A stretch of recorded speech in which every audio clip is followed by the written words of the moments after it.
63a, towards the bottom. I just mentioned Eiruvin.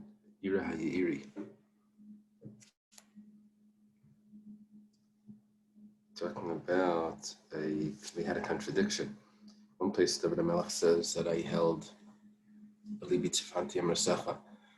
that I held hidden in my heart your words so that I don't sin. And another pasuk says, besides tzedek b'kal rav, that I announced it in public, your righteousness, which means I taught halachas. So was he paskening or was he not paskening? Where it says like kasha kan bisman she'ira yirikayim comes manchin ira yirikayim. Depends if his teacher was alive. Okay. Amar Abba bar Zavta.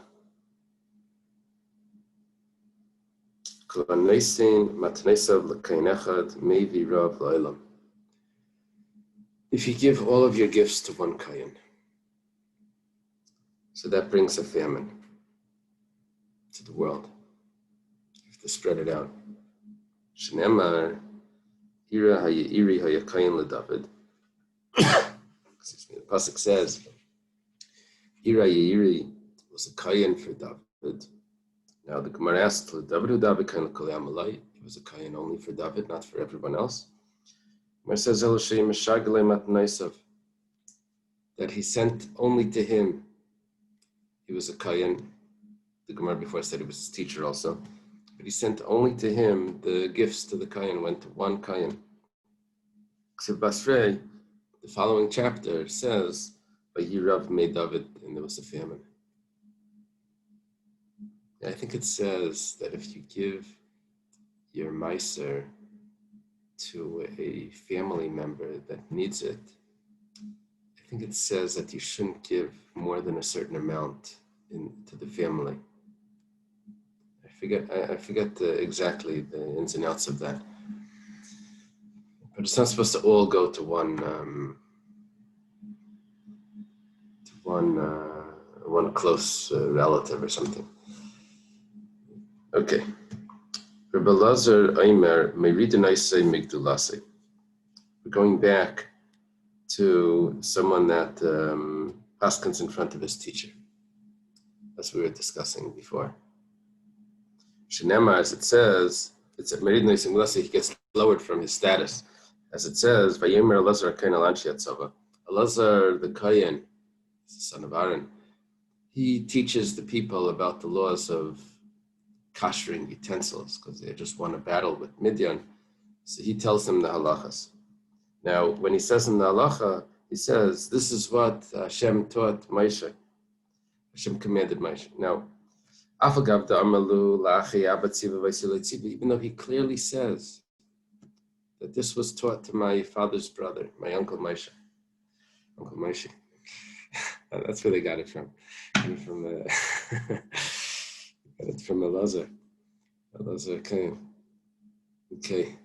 So, even though he said that it wasn't said to me, he's attributing it to his uncle, Moshe Rabbeinu, Afilu Achi Yanish. Nevertheless, he gets punished. What's the punishment? As it said that whenever there's a question, you'll stand before Allah of the Kayan. And he'll ask the Urim V'Tumim.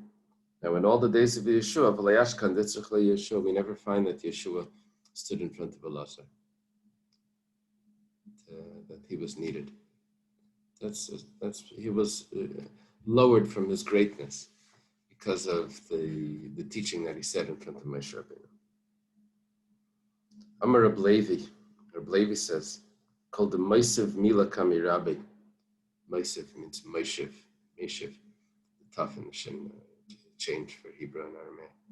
Anyone that responds a word in front of his teacher, also l'sha'al, goes down to Gehenna. Alei vlad, without children. I don't know if it means Gehenna. It means he goes down to the netherworld, the underworld, without children. Misa. Rashi says l'sha'al doesn't mean Gehenna, it means Misa. He dies. He dies without children.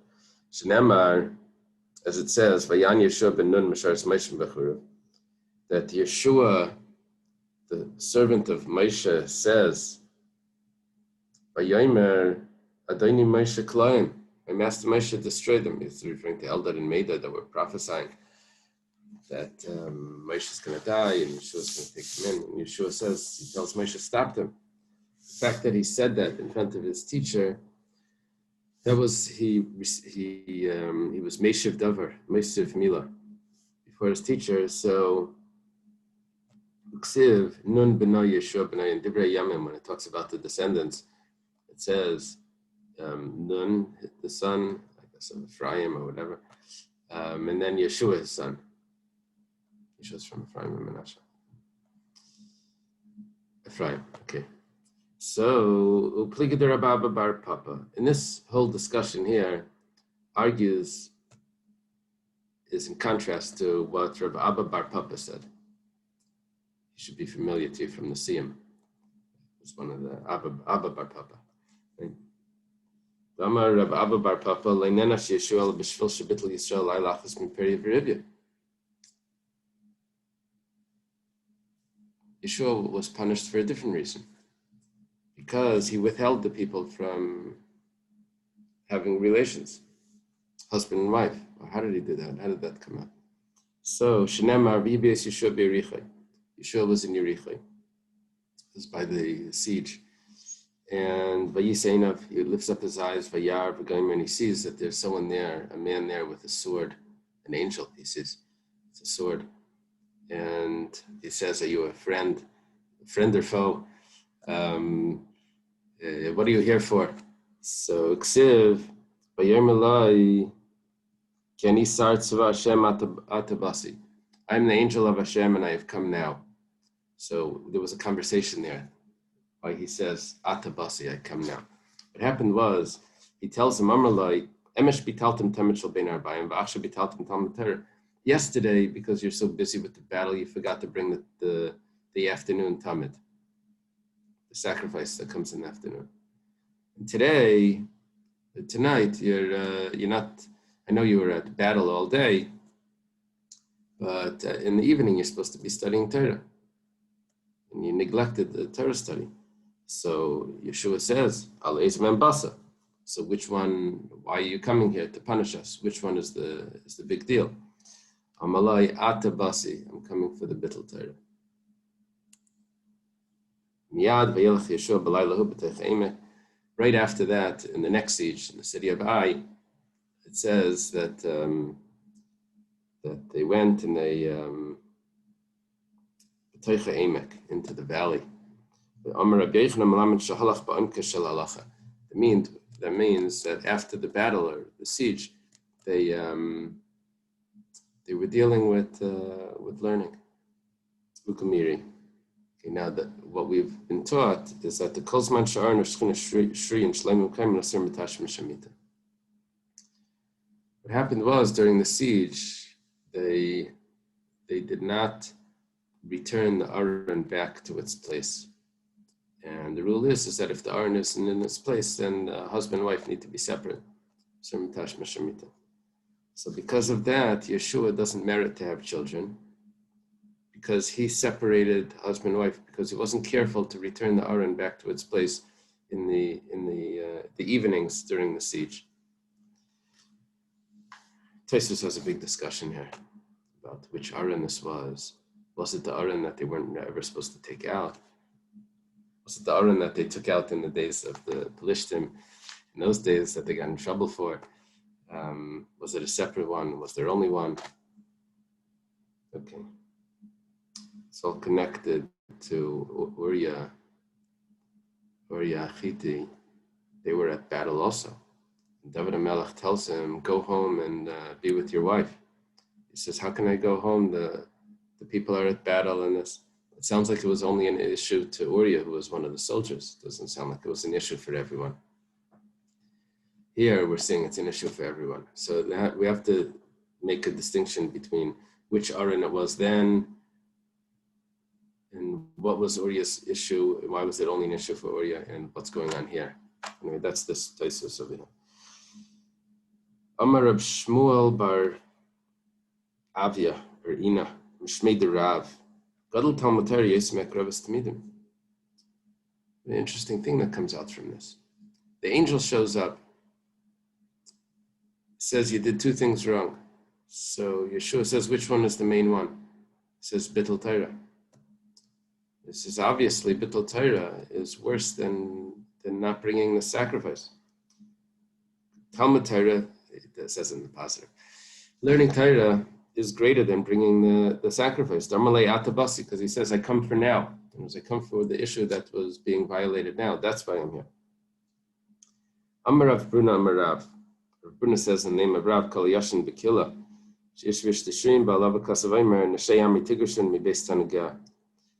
anyone that sleeps in a room that man and wife are sleeping in, which is going to make husband and wife uncomfortable. So on him it says, the verse, that the women of my nation you separated from their pleasant room, from the room of enjoyment. So, because this person is making them uncomfortable. Amar Rabbi Yosef, afilu b'shtin nida. Even if the woman was a nida, it's still an issue because they could still be talking to each other. And now he's this fellow is in that location, making them uncomfortable. Rav Amar, no, of bracha. It's much better. He's stopping them from sin. So the Gemara says, "V'lohi." It's not so. Who's there the whole time? All of a sudden, one time, the Torah trusts them. That's the Eibishter trusts them. So it's totally unnecessary. Okay. Ahu mevua Davidayer be Lachman Baristik. There was a mavoi, an alleyway, that Lachman Baristik lived there. Now, Tosfos over here says, Rabbi Nechananel says that his name was Haman. Haman Baristik. Parents must have liked that name. His wife was Zeresh. So, this fellow, a non-Jewish fellow, of course, no Jewish person would be called Haman.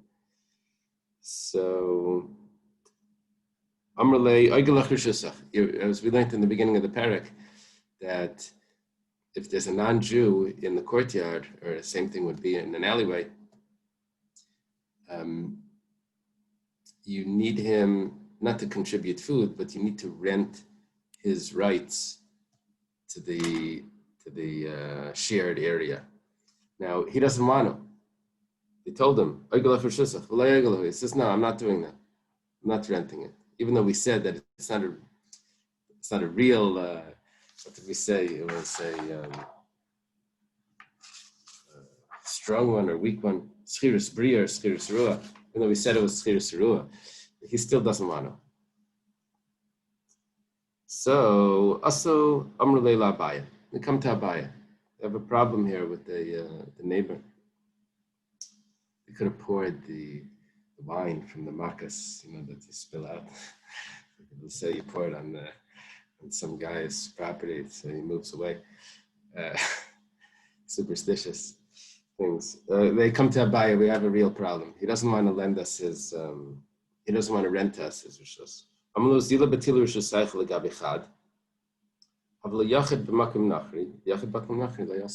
Comes up with this ingenious idea.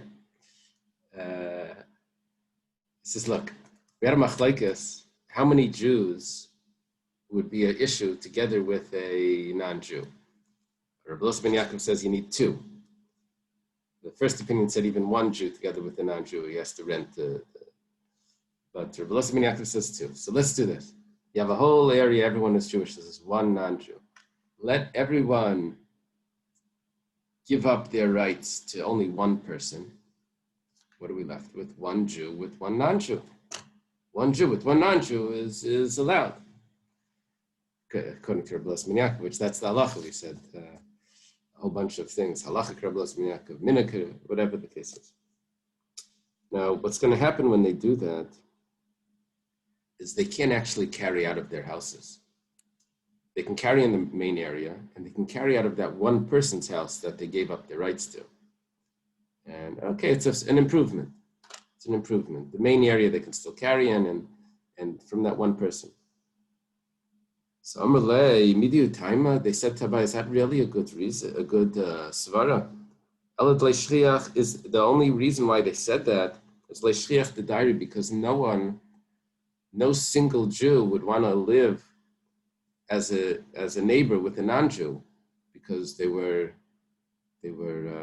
suspected of murder, and who's going to be there to protect him? But in this case, v'hacha hakadairim, the whole reason why they made this exception was because it wasn't going to be something that would be common, that a Jew should live with a non-Jew. But over here, that there's so many Jews that are there, they're just mevatel their rishus. So this would be common. So Amar lahu kol betul rishusayu gabichad milsa d'leshlicha. This concept this suggestion that Abai is giving them is not common. That they should all be mevatel their rishus to one is not common. In other words, that everyone should give up their rights to be able to carry out of their own houses, and they should just let that one person's going to be allowed to carry. In this type of scenario, that's not common either.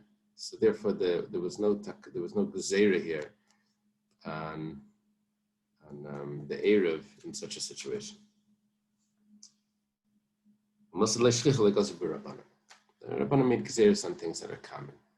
Because the gezerahs are to avoid something happening. And there's no concern that that's going to happen. Also, Rav Huna Breder Rabbi Shua is a student of Rava. He's a student of Abaya. We know he's a student of Rava. Anyway, he heard this and he goes back to Rava to tell Rava what he heard. Amarlei, Rava says to him, Im came bitalta tereseir from Yasamavi. That Mavi is not going to have any concept of Eiruvin. Basically, you came up with the solution that's going to avoid the whole halacha. The whole concept of Eiruvin is going to fall away from the people that are going to be living there. They're not going to know anything about Eiruvin because they're going to avoid it by everyone giving up their rights to the property to one person, and then one person doesn't have to make an Eruv. So the Gemara answers, so I guess Rav Huna Breder Rabbi Shua says to Rava, Dima Arvi. No, they're going to make an Eruv. Now the Eruv doesn't work. They're going to make an Eruv. So they're going to make an Eruv that doesn't work. At least they should remember the concept of Eruvin. So Yaimra Eruv Mayil B'Makam Nachri. They're going to say that the Eruv works. You're going to make an Eruv that doesn't work, just to remember it, that people are going to think that it does work. He says, no, the Machruzinan. We're going to announce that the Eruv doesn't work, and it's only symbolic. He doesn't like this. He says, Achras to Ledardiki. You're going to make that announcement for children. In other words, we're concerned that a whole generation is going to grow up thinking that the Eruv works, or that there's no concept of Eruv, and it's not going to help. The announcement's going to end up being in small print, the bottom of something. Well, we're not understanding here. Why can't you do the Eruv? We're like... an Eruv doesn't work with a non-Jew. An Eruv only works with Jews. With a non-Jew, you have to rent his rights. So why can't you want to rent the rights? So why can't you rent the rights? He doesn't want to rent the rights. The non-Jew doesn't want to rent the rights. So what all the Jews that are living in this little complex are doing is they're all giving up their own rights. They're bittul rishus. They're giving up their own rights to one person. So there's really only one person there. So they avoided the whole concept of Eiruvin. They're avoiding it. They're not fulfilling it. They're getting away without it. So Rav was concerned. They're not going to know anything about Eiruvin. They said, no, they'll make a symbolic Eruv. So then they'll think that it works, which it doesn't work with a non-Jew. They said, we'll make an announcement. They said announcements don't work for the children. Rava says, one Jew should go and try to befriend him. They say that every guy has one Jewish friend. says, I know that there's one guy that he's taka okay. Usually I don't like them, but there's one guy. His name is Isaac. Should befriend him. And then he should borrow a little place from him. The Jewish guy that's his friend, should then say, do me a favor, you're my friend. Let me use a small area that you have. I want to put something down in that spot. You don't mind if I put my suitcase down in your courtyard, do you? It's just a small thing. So when he does that, then then he becomes like someone that's employed by him or a worker for him. Now, the rule is, you don't have to collect the Eruv, you don't have to get the rent, if you pay the rent to the actual owner. You could even get it from one of the workers that works there. He can also rent to you that right, because it's, I guess, because of Schir Sarua, because of it's just symbolic.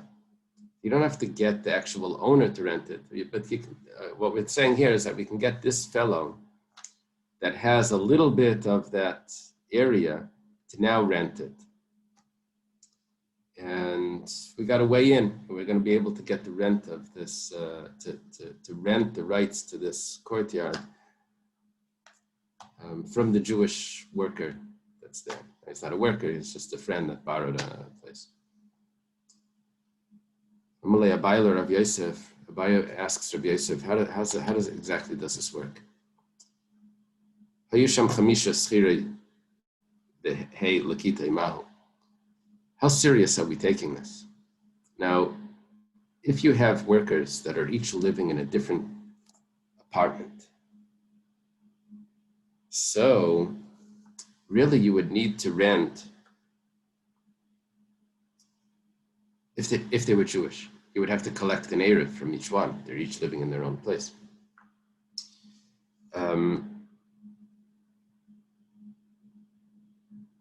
What happens now? Let's say this non-Jew has a bunch of workers or a bunch of friends that borrow different spots or a bunch of workers. Do you have to rent it from each of these workers? Because how serious do I take these workers? Did these workers replace the owner? And you have to get from each one, or is just one of them enough? So this was just a leniency. You don't have to rent from everyone. This is a leniency that you could use. You could use a worker instead of the owner. That's good enough. Okay. Does the worker have to be Jewish? No, that's a good question. Over here, it turned out to be a Jewish person, but maybe not. Maybe that would have worked also. Right. Maybe that would have worked also. It should work. Sounds right. I don't know, but it sounds correct. I know in the halacha there's a lot of discussions if you want to do things, if you want to rent the rights from Jewish people. See, that the Gemara never mentioned that. The Gemara mentioned bittul rishos, everyone gives up their rights. Let's say instead of making an Eruv, and I think that's what we do. When we have a city Eruv, we rented the rights from the fire department that has rights to go into every, in case of emergency, they have rights to go into any house. So we've rented the rights, those rights from them in case of emergency, which they own and whatever. So it's like schira lekite of the whole city, I guess. But what about all the Jewish people? Did all the Jewish people contribute? So if they paid the Eruv fee, so then they contributed. Let's say they didn't pay the Eruv fee. So obviously renting it we're going to need to rely on the renting for the Jewish people as well, even though the Gemara never mentioned that. But that's what it seems we're doing. I know that's a discussion in halacha if that works, but okay. Gufa. Amar Rav Yehuda Shmuel. This was a statement from Rav Yehuda in the name of Shmuel. Rav Nachman kama ma'alya hashmaita. Oh, Rav Nachman says, how nice that halacha is. That's a really good halacha. Rav Yehuda Shmuel. Rav Yehuda says the name of Shmuel. Shasar v'yis yayin al yaira. Someone drinks kiddush cup full of wine, can't paskin. Rav Nachman le ma'alya hashmaita. That's not a nice halacha. That's not a good halacha. Why? I can't even think until I have a drink of wine. so that one doesn't flow. Okay. Amalei Rava says to Rav Nachman, he says, "My time, why are you talking like that? This one's nice, this one's not nice." He's surprised that Rav Nachman. Rachi Bar Chanina says, what's the meaning of the pasuk? Someone that accompanies Zainas, bad women, prostitutes. Yavid Hain will lose a fortune. Sounds like the gambling places. So what does he say? Rav Acha Bar Chanina translates it like this: Zoi nice, zu noah. Says Kalayma Shmua zu noah. Anyone that says this halacha is nice, zu einana, and this one is not nice, Mabed Haina Shel Torah will lose the fortune of Torah. So Rav Nachman, what are you saying? You had two halachas from Shmuel. One was about making the Eruv, which you can rent it from a worker. You said that's nice. You had the other one that says drinking wine. You can't paskin. You see, he said that one's not nice. You're not supposed to talk like that. Amalei Hajibi. He says, I retract what I said. You're right. I don't do that anymore. Took it back. I saw the Meiri says that what is this? What is the connection here? Zuna, Zuenana to Zainas. He says because every woman has something beautiful about her. It just depends on whose beauty is in the eyes of the beholder. So a person's not supposed to say, this piece of Torah is yes, nice. This piece is not nice. You like it, you don't like it. That doesn't have to do with if it's really nice. If it's really nice, it's nice. It's definitely nice. The question is which way you're going to look at it. Who's looking at it? Amar Rabba, Amar Ravuna, Shasoi al Yispalo. Someone that drank wine, he should not daven. Mispal tefillah tefillah. But however, if he davened, it's acceptable. Doesn't have to daven again or anything. Shikar al Yispal, someone that's drunk, he should not daven. Mispal tefillah teyeva. If he davens, it's disgusting. He shouldn't daven drunk. Hechidami shasei vechidami shikar. What's the case of Shasai and Shikar? I wonder if this Gemara we're supposed to learn on Simchas Torah, if that's how far behind we are. I don't know. But that would be like Musaf or something. What would happen? If someone was a Shikar and he davened, let's say Mincha, davened Mincha, he'd probably have to daven Ma'ariv twice when he sobers up, if he was totally Shikar. Ki had the Rabbi Abba Bar Shumi, Menashe Bar Yirmiyah, these two. I'm sorry? Able to, if you miss Mincha, you're not allowed to daven Ma'ariv, I thought. No, but you daven too. No, because it's a separate day. The whole thing is you're allowed to make up Shachris by Mincha and Ma'ariv by Shachris, but Mincha and Ma'ariv are two separate days. Yeah, I think the Gemara asked that question, but I think it says that davening is always compassion. I think. Are you learning the fourth parak now? Are you learning brachas? I think the Gemara asked that, but then I think the conclusion was that you can. That you do actually daven Ma'ariv twice. Yeah, I think so. You have interesting questions that come up. You missed Yalav Yavai, and Mincha, and Ma'ariv isn't Rosh Chodesh. Those are the interesting questions. What do you gain by davening twice? You're not saying Yalav Yavai anyway. Those are complications. Okay.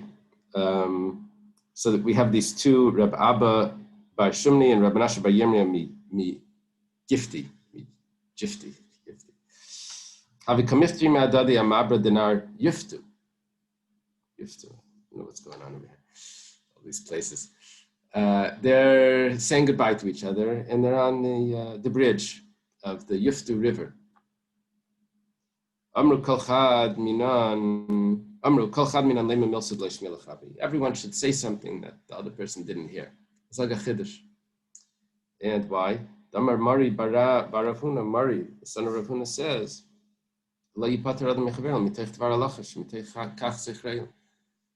you should always leave your friend with the Dvar Halacha. Say Dvar Torah, something in Halacha. And that, with that, he'll remember you. So they're going to say something. One of them says, how is it, what's the criteria of drinking and what's the criteria of being drunk? Drank or drunk? Right? Shasoi, if he drank, so kol sheyachol daber lifnei melech. That's if he's able to speak in front of a king. I mean, he's not drunk. He could still talk, and it's coherent. Shikar kol shein yachol daber lifnei melech. He's not able to talk in front of a king. He's too intoxicated. Pasach idach v'amar. The other one says, hamachzik b'nichsi ager mayasav yiskami biyadi. Someone gets like a lottery. See, a ger possibly doesn't have relatives if he didn't get married and have children. If a ger passes away, so his previous relatives don't inherit him because he became Jewish. So who takes the property? Whoever comes along and takes the property. So when you get that property, so that's like winning the lottery. There was no work, no effort was put into that. Just chanced upon it. So that creates an ayin hara, because people say, how this guy get so wealthy? All of a sudden, a nice car, and this, like, how do you get that? Everyone's looking at him. So they say, why didn't I get that? It's an ayin hara. So what should he do to be able to keep it, to avoid ayin hara? He says, yikach b'em sefer Torah. You buy a sefer Torah. Moshe, this is what you have to do. Look in the newspaper who won the lottery. And send them a business card. Okay. Amar Rav Sheshes, Rav Sheshes says, even if someone gets money through his wife gets money, or because he married a wealthy woman or something. Also, he should use that money to do a mitzvah. That would be a protection from the ayin hara. Rava Amar afilu avad iska v'ravach. Rava says even if he made a good business deal, all of a sudden, the stocks went up, the prices went up, you should do a mitzvah with that money. Rav Papa afilu matz mitzvah.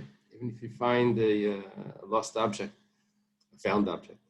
Amar Rav Nachman bar Yitzchak afilu kasav v'tfilin. Rav Nachman bar Yitzchak, he lowers the price on this. He says you don't have to buy a sefer Torah. You could get tefillin also. That also works. Rab Chanina Mikra, Rab Chanin, and some say Rab Chanina says, what's the source for this?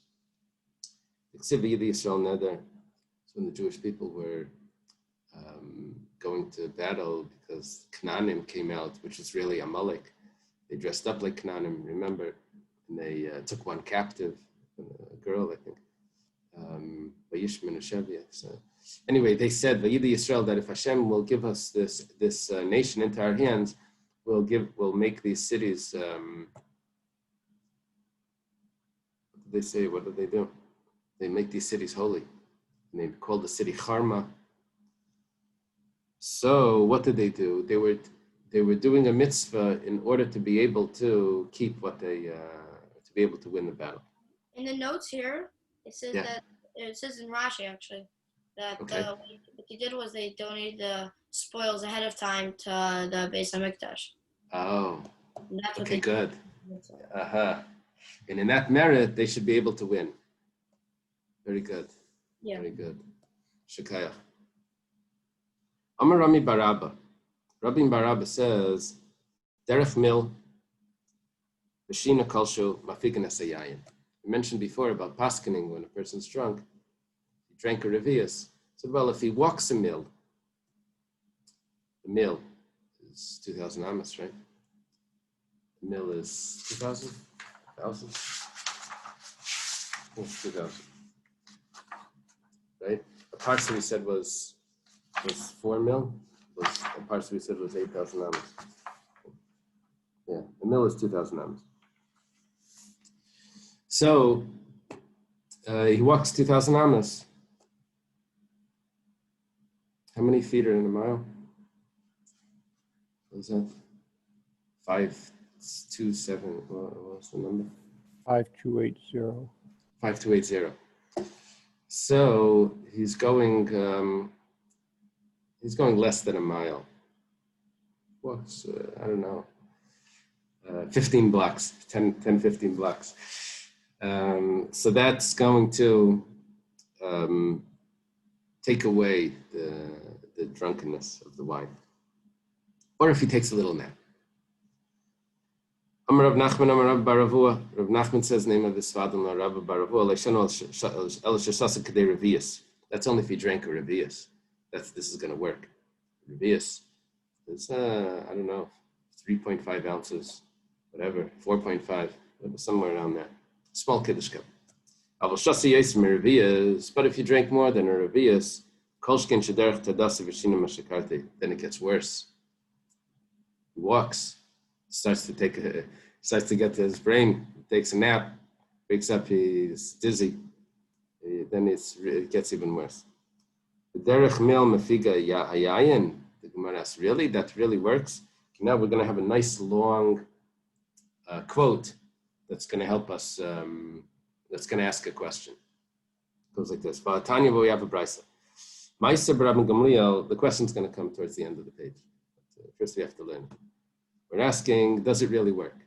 There's a story with Rabban Gamliel She'ereichav alach Amar, who was riding on a donkey. Vayam mahalech me'akol l'kziv. He was going from Akko to Kziv.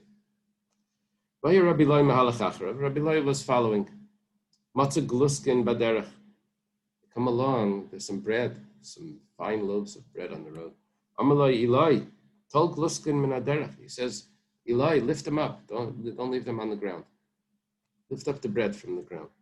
Matzah nachri echad, a non-Jew is coming along.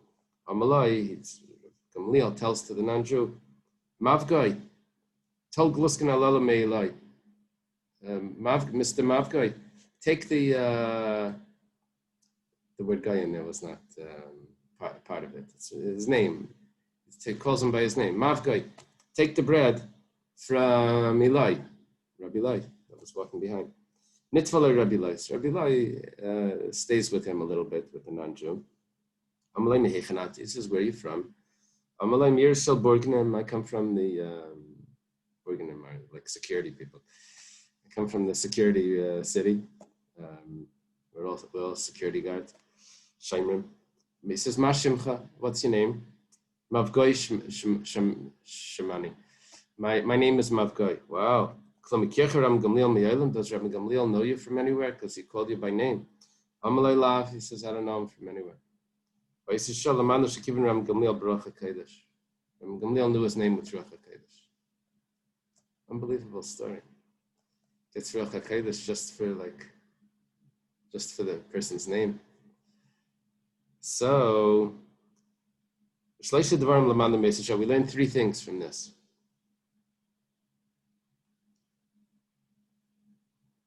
First of all, you're not supposed to pass by bread that's on the floor. There's food on the floor, you have to lift it up.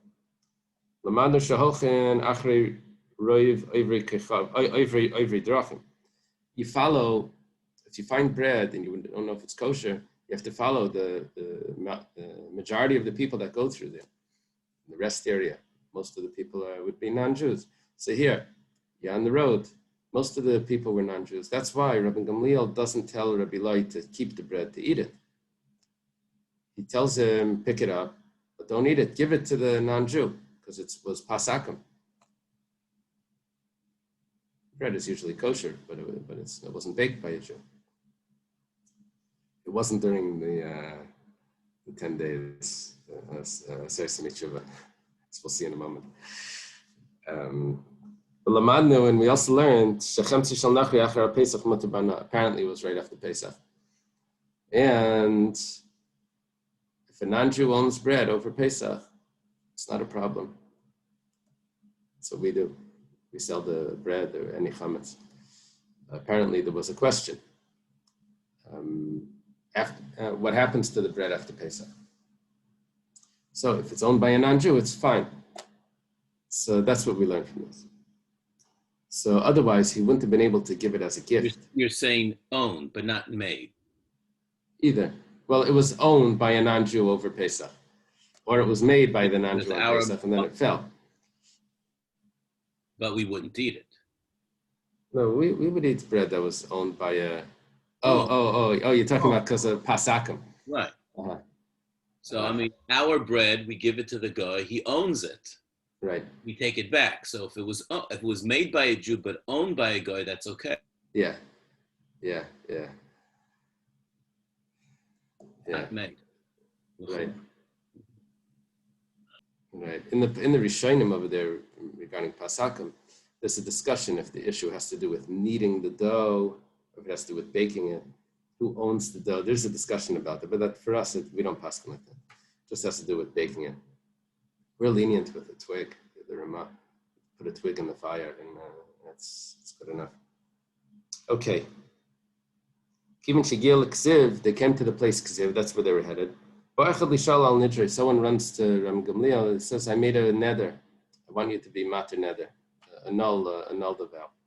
Amar Lazeshima, Ram Gamliel says to the person that's with him, Klum Shasina Ravias Yaini Talki, did we drink any wine?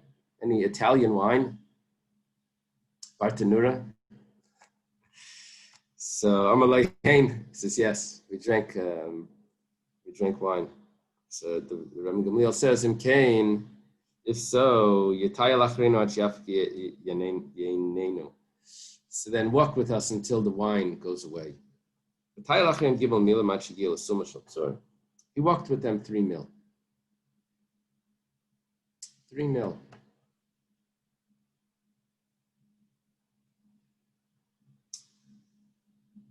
Interesting.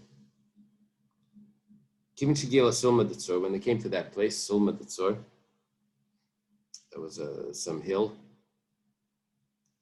a mountain. Yarad Ram Gamliel Menachamar, Ram Gamliel gets off the donkey, Venesativ, wraps himself in his talis, I guess. The Yashav Hitler Nidre. And he sits and he is Mater Nidre.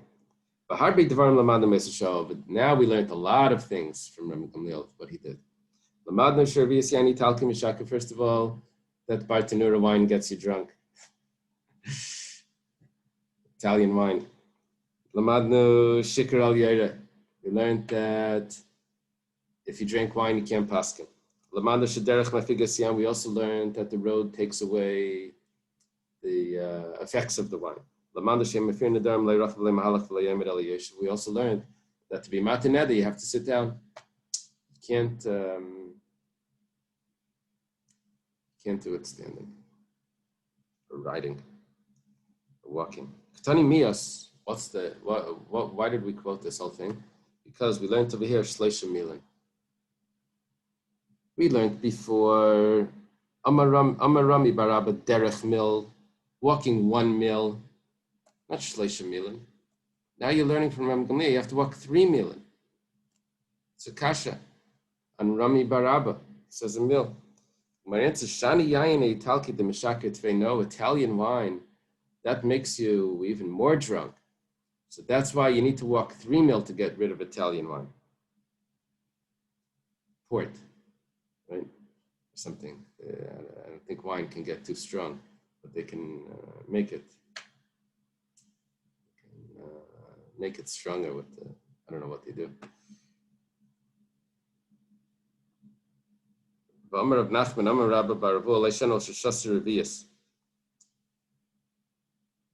Problem is, what are you telling me? That the wine was stronger? So you have to walk more? There's a problem. Rav Nachman says in the name of Rabbi Baravua that if they drank a revius, then it works. then it gets worse. If you drink more than Revius, it gets worse. So also, if the wine is stronger, it should get worse. Where it says Rachav Shiny, it's not a problem because he wasn't walking; he was riding. And Gamliel was riding.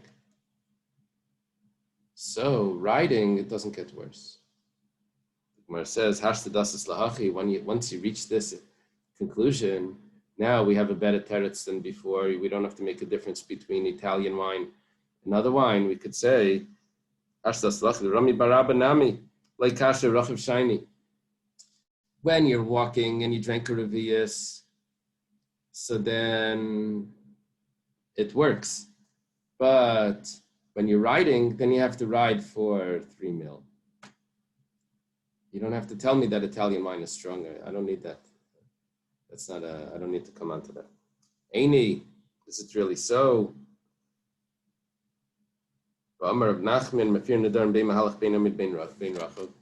Is it really so that you need to be sitting down? But we have a statement from Reb Nachman that you don't have to sit down to be Matir Neder. You could be standing. I think I remember Rabbanim being Matir Neder standing.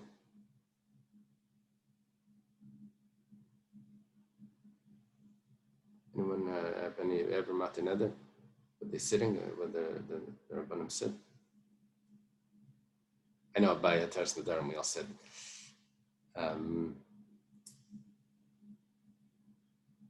By Kol Nidre we stand. Okay. It's Tanai. The Teretz says it's Machlekes Tanai.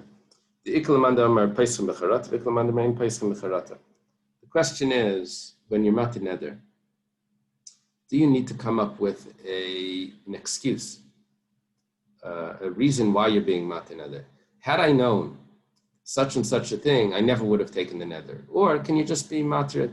If you have to come up with some logical reason, then you have to sit down to think about it. But if you just say, okay, we'll just be Oiker Adavar, the Mafreya, we'll just uproot the neder, we just say mutlach, we don't need any excuses. So then you can do it even when you're standing. My pasach le Ram Gamliel Gavra. What was the Pesach, the opening, the entrance for the person to be able to be Matir Neder? It says Yesh Buta, someone that Buta is like expresses, takes a neder. It's like being pierced by a sword. However, Lashon Chachamim Marpe, but the words of the sages heal. Kalabayt, anyone that takes a vow, Ra'ila Deker Bechereb, should be pierced by a sword because they may not keep it. Lashon Chachamim Marpe. So in other words, the Pesach that they were giving this person is that, did you know that taking a vow is so bad that the pasuk says that Yesh Boite K'Makderes Cherev? You didn't know that? Okay, so Lashon Chachamim Marpe will heal you by being Matir Neder. Amar Mar. We learned Ein Ma'avirin Al Oichle. You're not supposed to pass by bread when it's on the ground. And that was only in the earlier generations. That the Jewish girls wouldn't do witchcraft. But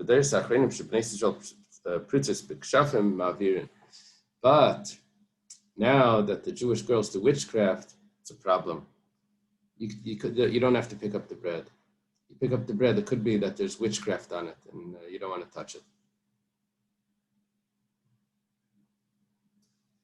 Tana was taught in the Brisa, Shleimin Ma'avirin. That's only if the bread is whole. You can pass by it. Psisin ein Ma'avirin. But broken pieces of bread, that you have to lift up. Why? Because there's no witchcraft on the broken pieces. They would only do it on whole loaves. It's interesting. The whole loaf you can leave, but the pieces you have to pick up. It's like exactly the opposite of what you would have thought. Amalei Rabasi l'Ravashi. Ravasi says to Ravashi, Vapsisin la yavdan. But they don't do witchcraft with broken pieces. Vaksiv, but chalenaisi alami b'shale sa'irim b'susei lechem.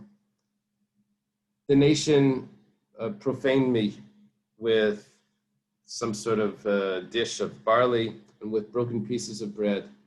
That means that they did witchcraft with barley and with bread, and they just forsake the Jewish people gave me up. This is God speaking, the prophet saying that the people gave up God just for broken pieces of bread, which means that they were doing witchcraft with it. Gemara says, no, they weren't doing witchcraft with the bread. The shakli begurayu, they took the broken pieces as payment for the witchcraft that they were doing with whole loaves or whatever. But it wasn't with the broken pieces. The broken pieces were the payment for the witchcraft. Amar Rav Sheshes Mishum Rabbi Elazar ben Azariah. Sheshes says the name of Rabbi Elazar ben Azariah. This is a famous Gemara, but it's famous in the name of someone else. It's famous in the name of Reb Shimon bar Yochai. Now we have it in the name of Rabbi Elazar ben Azariah. It's very interesting. Same statement. It's in the name of Reb Shimon bar Yochai. Yachal ani liftas kol ha'olam kulam min adin. I could free everyone up from being guilty. I have a way of doing it. I could be an advocate for the Jewish people. From the day that the Beis Mikdash was destroyed until today, I could exempt everyone from judgment. No one's guilty. This is clearly yesterday's Gemara. This is Yartzeit, right? Listen up, impoverished, and drunk from not from wine. That means that someone could be in such sorrow that he's drunk. So the Jewish people, since the destruction of the Beis Mikdash, are suffering so much, it's as if they're drunk, and that's why they're exempt. Meisvei, the Gemara has a question, Shikar, 1 second, the drunken person, his business transactions are valid. If he violates an avera that has a death penalty, he gets a death penalty. It's not an excuse to say that I was drunk. Malchus, if he violates something that gets Malchus, Malkin I say to give him Malchus. He just doesn't have to daven. Small exemption, just davening. So my answer is, liftar the kamar nami midin tefillah. That's what it means. It's able to exempt him from missing davening.